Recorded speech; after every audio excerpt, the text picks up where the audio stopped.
Shalom semuanya. Apa yang terjadi ketika sebuah rumah ditinggalkan kosong dalam waktu lama? Tentu saja akan menjadi sarang bagi makhluk yang tak diinginkan. Tapi pernahkah terpikirkan oleh kita bahwa hal yang sama dapat terjadi dalam hidup ini? Bahwasanya hidup manusia dapat memiliki sebuah kondisi yang bernama rumah kosong, di mana menyebabkan roh-roh jahat masuk dan mengakibatkan hal-hal buruk terjadi.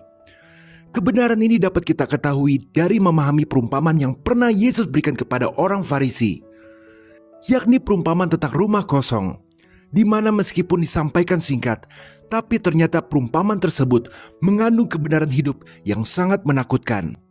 Dari Alkitab kita mengetahui bahwa perumpamaan rumah kosong ini disampaikan oleh Yesus saat dia menjawab tuduhan orang Farisi bahwa ia mengusir setan dengan kuasa Beelzebul, sang pangeran setan. Yesus dengan tegas menolak tuduhan ini dan menjelaskan bahwa Roh Kuduslah yang memberdayakannya untuk mengusir roh jahat. Lalu kita baca orang Farisi malah meminta tanda darinya. Maka Yesus kemudian menyampaikan perumpamaan tentang rumah kosong itu dengan berkata, apabila roh jahat keluar dari manusia, ia pun mengembara ke tempat-tempat yang tandus mencari perhentian, tetapi ia tidak mendapatnya. Lalu ia berkata, aku akan kembali ke rumah yang telah kutinggalkan itu. Maka pergilah ia dan mendapati rumah itu kosong, bersih tersapu dan rapi teratur. Lalu ia keluar dan mengajak 7 roh lain yang lebih jahat daripadanya, dan mereka masuk dan berdiam di situ. Maka akhirnya keadaan orang itu lebih buruk daripada keadaannya yang semula. Demikian juga akan berlaku atas angkatan yang jahat ini.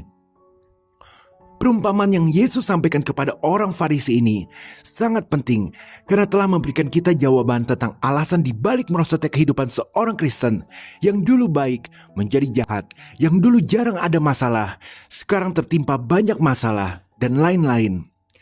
Coba kita perhatikan sejenak, lihat berita-berita atau bahkan dari lingkungan kita sendiri, bahwa mengapa ada orang yang jelas-jelas Kristen tapi kok kejam, tidak memancarkan kasih Kristus, jadi batu sandungan, atau berada dalam masalah yang terus-menerus, atau bahkan ada orang yang sebelum menjadi Kristen, hidupnya terlihat baik, tetapi semenjak memberi diri dibaptis, kok kehidupannya semakin hancur, dan pertanyaan-pertanyaan lain yang mempunyai inti, yaitu mempertanyakan tentang kemana kuasa Tuhan yang sejatinya bekerja untuk mengubahkan hidup menjadi lebih baik dalam kehidupan orang percaya. Sesungguhnya ini semua diakibatkan oleh telah hadirnya roh-roh yang jauh lebih jahat dalam hidup orang itu, karena dia telah membiarkan rumahnya sekian lama kosong. Sebagai informasi, istilah rumah dalam budaya Yahudi itu sering dipakai sebagai simbol dari hati manusia. Jadi rumah kosong dapat diartikan sebagai hati seseorang yang kosong dari pengaruh Roh Kudus, sehingga akibatnya roh jahat yang sebelumnya terusir datang kembali dengan lebih kejam untuk menguasai, dan inilah yang terjadi pada orang Farisi. Orang Farisi pada dasarnya adalah orang yang mengabdikan diri mereka pada kebenaran firman Tuhan. Semenjak muda, orang Farisi telah menyerahkan hidupnya untuk Tuhan dan tidak lagi berpikir tentang keduniawian. Yesus menyebut hal itu sebagai peristiwa membersihkan rumah, di mana awalnya saat belum mengenal kebenaran, dia memiliki hati yang kotor dan terbelenggu oleh roh jahat, kemudian berubah menuju terang yang membuat hatinya berubah menjadi bersih. Dengan kata lain, rumah telah tertata rapi dan iblis yang membelenggu telah kabur dari hidup orang tersebut. Lalu seiring berjalannya waktu, orang Farisi itu tidak mengisi hati atau rumahnya itu dengan hal-hal yang dari Tuhan, membuat rumah yang telah bersih tersapu dan rapi teratur itu menjadi tetap kosong. Akibatnya, setan yang awalnya kabur, meninggalkan hidup dia, datang kembali dengan mengajak 7 setan yang jauh lebih jahat untuk menguasai rumah itu. Sehingga keadaan orang Farisi tersebut menjadi lebih buruk daripada keadaan yang semula. Membuat kita melihat bahwa orang Farisi yang telah membaktikan hidupnya pada pengajaran firman Tuhan itu akhirnya pergi berteriak agar Yesus disalibkan. Sangat pahit kenyataan ini. Bayangkan, orang yang awalnya hanya menjadi manusia terhilang, kemudian memutuskan untuk menjadi anak Tuhan, pada akhirnya berubah menjadi musuh Tuhan. Maka benarlah perkataan Yesus yang berkata, keadaan orang itu akan lebih buruk daripada keadaannya yang semula. Dan perumpamaan itu tetap berlaku sampai detik ini dan dapat dipegang sebagai prinsip. Bahwasanya siapa yang telah menerima Yesus sebagai Tuhan, tetapi tidak mengisi hatinya dengan hal-hal yang dari Tuhan atau mengejar Tuhan, maka roh jahat akan datang kembali dengan membawa teman-temannya untuk mengacaukan kehidupan orang itu, sehingga keadaannya akan lebih buruk daripada keadaan sebelum mengenal Tuhan. Perumpamaan tentang rumah kosong ini mengajarkan kita pentingnya mengisi hati kita dengan kebenaran Tuhan setelah dibebaskan dari kuasa kegelapan. Jika kita tidak melakukannya, maka kita akan menjadi lebih rentan terhadap serangan roh jahat. Jika kita melihat kok ada orang Kristen yang jahat, maka kebenarannya adalah sebagai berikut. Suatu saat di masa lalu, saat dia pertama bertemu Tuhan dan melihat kemuliaannya, dia sedang dalam tahap menata rumahnya yang semula dikuasai oleh kegelapan menjadi bersih. Lalu selanjutnya, tahun-tahun berlalu dan orang itu ternyata melakukan kegiatan agama seperti ke gereja dan lain-lain hanya sekedar rutinitas belaka. Maka yang terjadi adalah orang itu membiarkan rumahnya kosong, sehingga iblis akhirnya menyadari dan kembali memasuki rumah tersebut dengan membawa serta teman-teman yang lebih jahat. Dan akhirnya orang Kristen itu kita dapat merasakan akhirnya menjadi jahat dan bisa jadi akhirnya menjadi musuh Tuhan yang bahkan tanpa dia sadari. Perumpamaan ini menunjukkan bahwa membersihkan hidup kita itu penting, namun yang lebih penting lagi adalah terus mengundang Tuhan untuk tinggal di dalam hati kita. Jika kita mengabaikan hal ini, hati kita yang sudah bersih bisa menjadi tempat yang menarik bagi roh-roh jahat untuk kembali, bahkan dalam jumlah yang lebih banyak. Sekarang yang menjadi pertanyaan adalah, karena manusia telah dikaruniai kehendak bebas, maka apa sesungguhnya penyebab seseorang tidak mau mengundang Tuhan untuk tinggal di dalam hatinya? Maka inilah 5 pilihan hidup yang dapat menyebabkan seseorang tidak mau mengundang Tuhan sehingga rumah atau hatinya menjadi kosong. Yang pertama adalah fokus yang berlebihan pada kesenangan duniawi. Ini berbicara soal hedonisme dan materialisme, yakni menjadikan kesenangan duniawi sebagai tujuan hidup utama, seperti mengejar kekayaan, popularitas, atau kenikmatan fisik tanpa mempertimbangkan nilai-nilai spiritual. Mengukur keberhasilan hidup berdasarkan kepemilikan materi sehingga mengabaikan aspek rohani. Padahal kebenaran firman Tuhan berkata di 1 Yohanes 2 ayat 15 yang tertulis, "Janganlah kamu mengasihi dunia dan apa yang ada di dalamnya. Jikalau orang mengasihi dunia, maka kasih akan Bapa tidak ada di dalam orang itu." Yang kedua adalah ketakutan atau kecemasan yang berlebihan.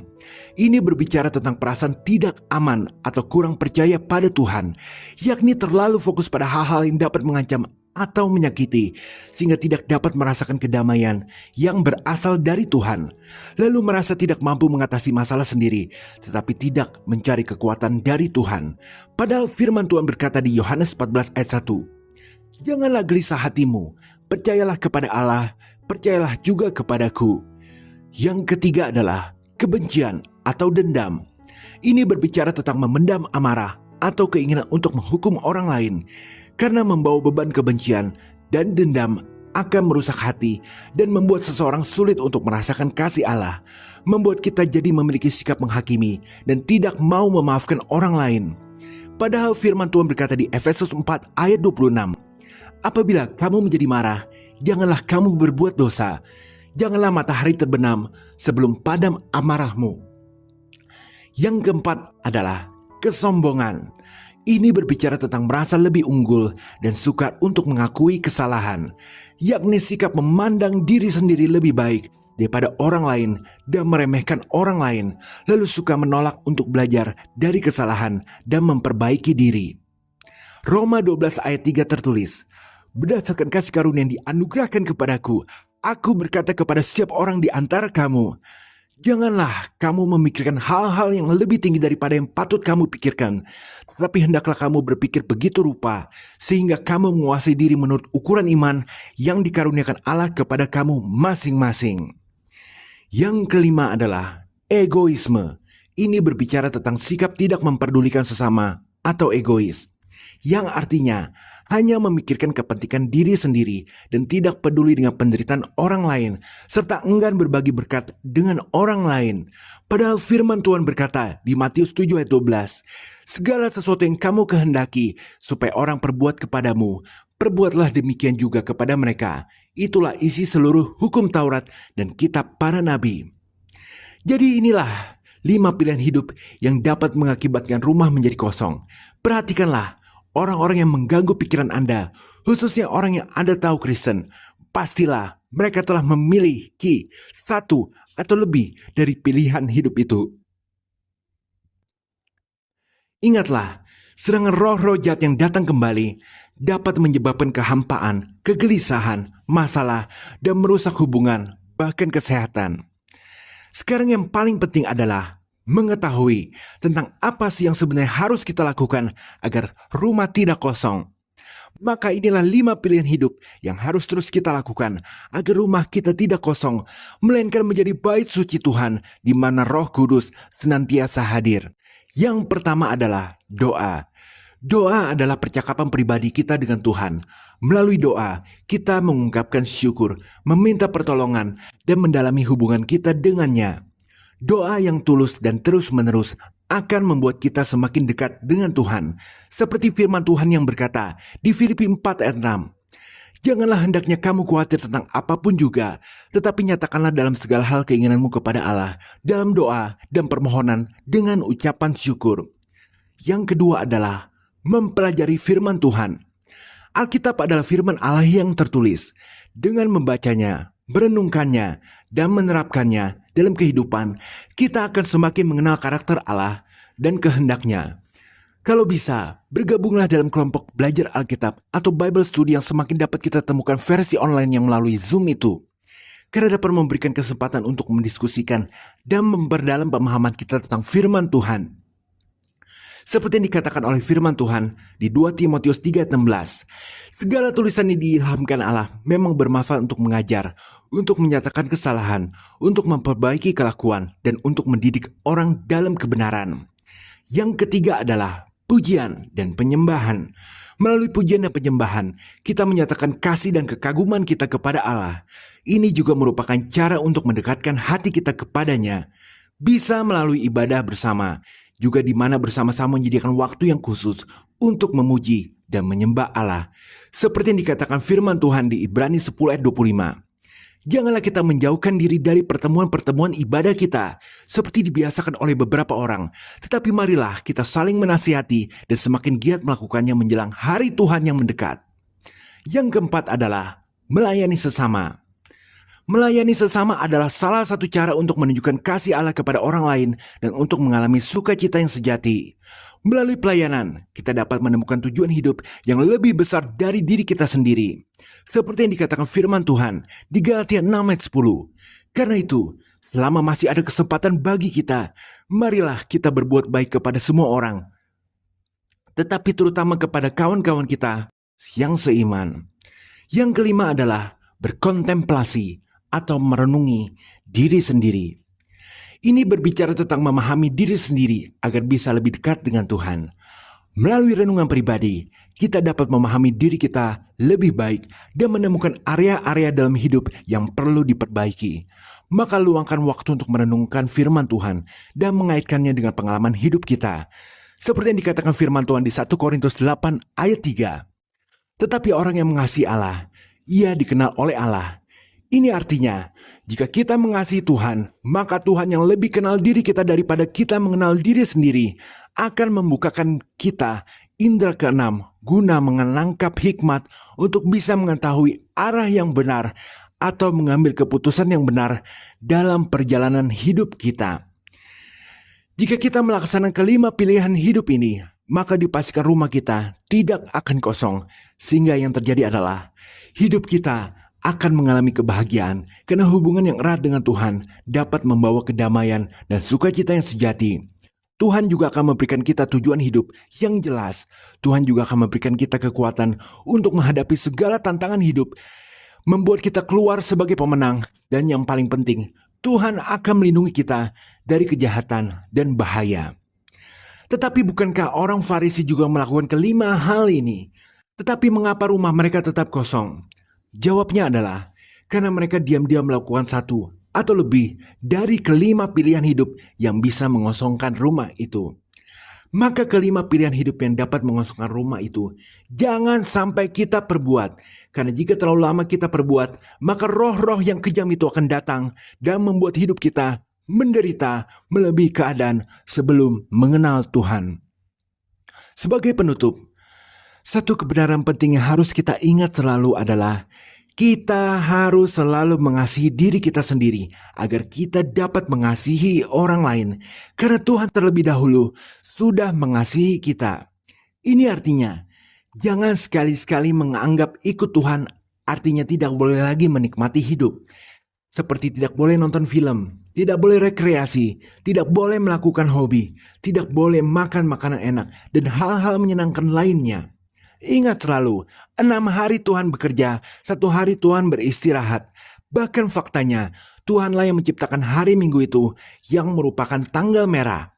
Jadi sehabis kita berdoa, melayani sesama, memuji, menyembah, membaca Alkitab, merenung, dan hal-hal lain yang kita kerjakan untuk Tuhan, maka hal selanjutnya yang harus kita lakukan adalah beristirahat. Lakukanlah sesuatu yang membuat hati kita senang. Tuhan tidak akan marah atau hidup kita bisa langsung diserbu oleh roh-roh jahat. Karena pada dasarnya, Tuhan memang menghendaki kita berekreasi juga dalam hidup ini. Seperti yang Billy Graham katakan dalam salah satu talk show setelah habis pulang dari KKR besar di Korea Selatan. Dan kita dapat mencari wawancara ini di YouTube. Bahwa beliau mempercayai adanya golf di surga sana. Dalam artian, hal-hal baik, menggembirakan, dan berguna bagi manusia di dunia ini akan ada juga di surga. Yang terpenting adalah, jangan kita sampai melakukan, bahkan memelihara salah satu atau lebih dari kelima pilihan hidup yang dapat membawa kita pada rumah kosong itu. Sebaliknya, kita harus konsisten mengejar Tuhan dalam hidup ini dengan rutin melakukan kelima pilihan hidup yang dapat mengisi kekosongan hati itu. Dan lihatlah, hidup kita akan menjadi baik, semakin baik, terus baik, dan akhirnya bercahaya bagaikan bintang-bintang di dunia. Haleluya. Amin. Jika berkenan berikan like, share, dan subscribe. Tuhan Yesus memberkati.